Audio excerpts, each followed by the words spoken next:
Well, greetings everybody. Thank you for joining us for this Easter reflection. This year, we've decided to do things differently. Each year we do a 3-hour meditation, and I do material for reflecting on the cross of Jesus Christ, what it means for us, and the implications for our lives. And each year it goes well, and we get a lot out of it. The symbolism is very rich and very strong. But this year something new came up, and recently I was reading something, and one of the comments stuck with me, and it said, "The cross is you. I am the cross." And it caused me to reflect on Jesus saying during his ministry, "Unless you pick up your cross daily and follow me, you cannot be my disciple. And unless you deny yourself, you cannot be one of mine." And it's often puzzled me, because what does it really mean that we pick up our cross? The cross is, even in Jesus' time, when he said this, it was long before he was crucified. And so the question that come up for me is, what does he really mean to his disciples, to his followers, to pick up your cross, to be crucified? What part of us needs to be crucified? What part of us needs to die? Because he did say, unless you die to yourself. And Jesus is often speaking on a physical and a spiritual level. And so when he says you need to die to yourself, it's not that we somehow kill ourselves or destroy ourselves or even think less of ourselves. And so I've called this reflection, "A viable inner life enhances the quality of our relationships." And my sense is that our relationships, the way we relate, defines who we are. The way we relate connects all of our inner self, all of our outer self, all of our relationships, because our skill in relating is one. If I were a pianist, I would be able to play certain pieces of music on the piano, and that would be my skill level. And as our skill level changes, so we can play different pieces of different difficulty. But we may well ask ourselves, what is the skill level of our relationships, and on what do our relationships depend? How do we manage our relationships? How do we in fact relate? Do we know how to relate? We've had so much teaching. I reflect on how we've had 10, 20 years, not 20 maybe, but many years of education to shape our mind. But so how many years have been spent educating our relational ability, and yet our relationships profoundly affect who we are and how we live. And so on this Easter Friday, we'll be meeting in this room, the barn. For those of you who are online, I'll just show you what it looks like. It's our meeting room. It's a room that we've prepared and used for this purpose.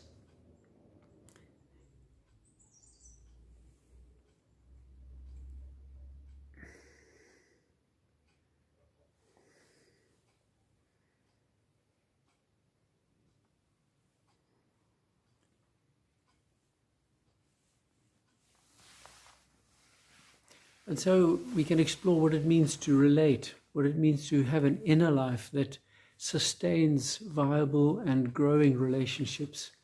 Relationships are always the measure of our personal growth.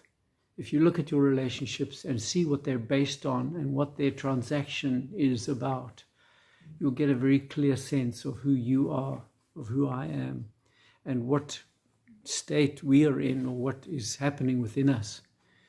And I think when Jesus said you need to die to yourself, you need to crucify yourself, he was speaking quite harshly, but it's a necessary harshness, because too often what happens inside us, our inner relational self, is hidden, is very manipulative, and is justifying who we are, justifying our behavior, and managing us in a way that makes us feel that we're normal, and if there's a problem, it's somewhere out there.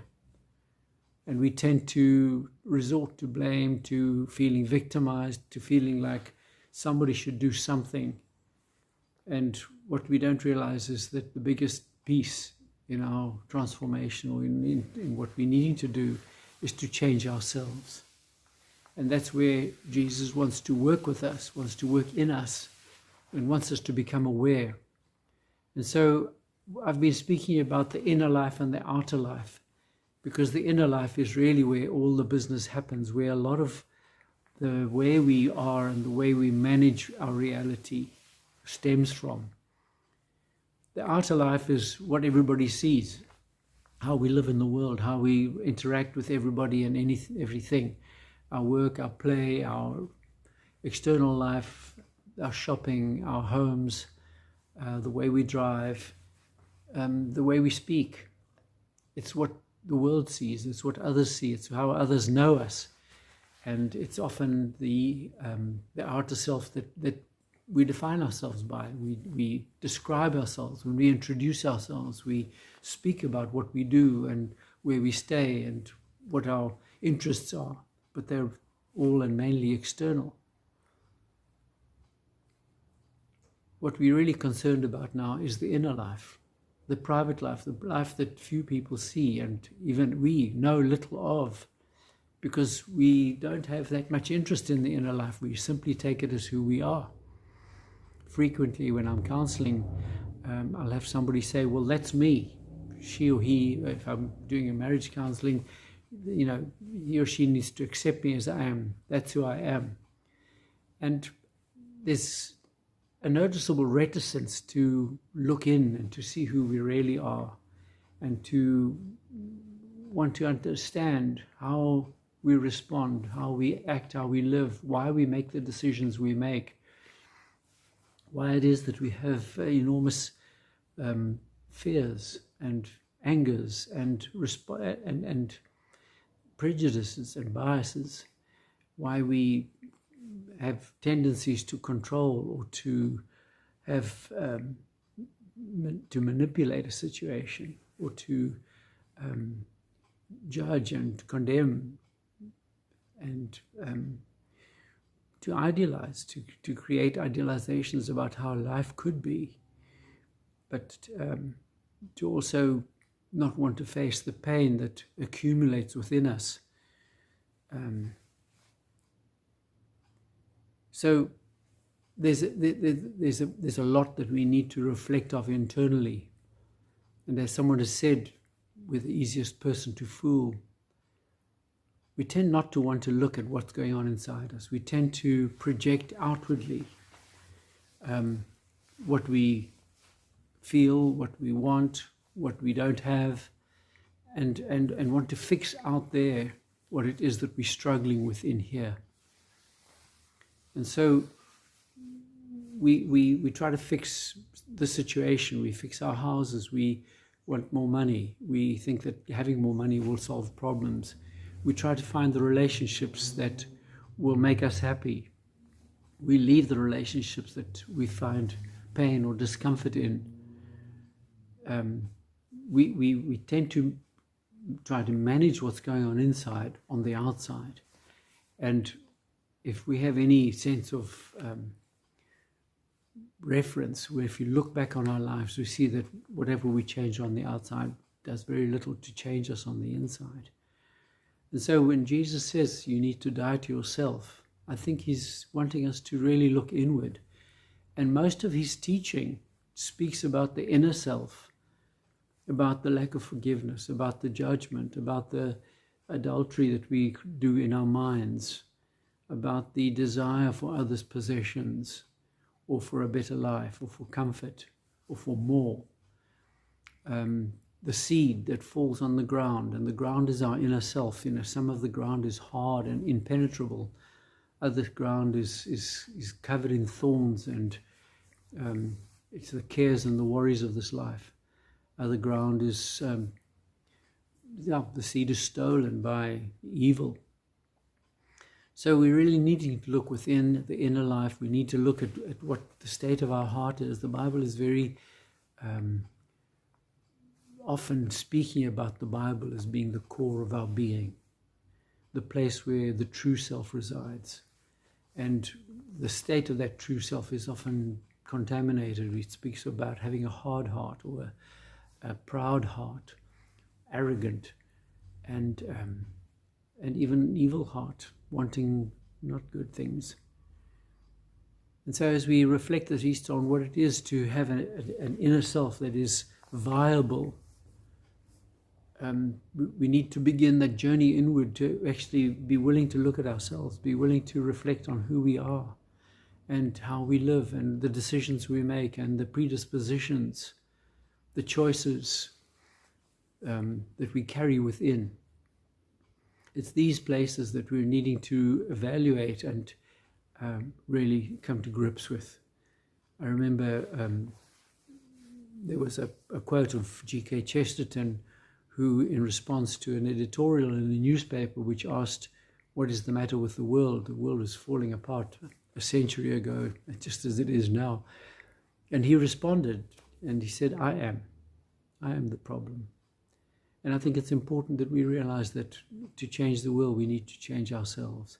And to change ourselves, we need to become aware of who we are and what we are and how we relate, and on what level we operate, what we reveal, what we hide. And so for this Easter, my sense is that we can begin to reflect on what it is that we're wanting, because some of us maybe don't want to look in and want to keep changing externals. But when we get tired of that, when we have had enough, when we realize that we really want to mean business with ourselves and mean business with God, and in following Jesus and in allowing Him to meet us in the places where we are wounded, where we're in pain, when we're broken, where we're unforgiving, where we have a low sense of self-esteem, where we don't know who we are, where we really are struggling to find reality. It's here that He meets us, and here that He's wanting to hold us and help us to come to a place of rebirth, of renewal, of changing our perspective. So on the retreat here in Cape Town, we will be, after this introduction, spending probably an hour just reflecting on our inner life and the patterns that we live by, the things that we want and that we don't want, the way we set up rules for ourselves and for others, the way we carry expectations about life, about ourselves, about others, about God, and the way those expectations play out. Are they met? Do we withdraw because they're not met? Do we realize that we have expectations which we haven't negotiated? The people we often expect things from, even God, haven't necessarily agreed to the expectation, so it's really not appropriate for us to lay this on them.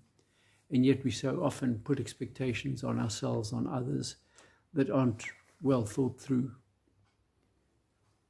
And our habits, the stuck places, the things we are not prepared to change, the ways we relate and the ways we refuse to relate, the things that we are carrying that disempowers us.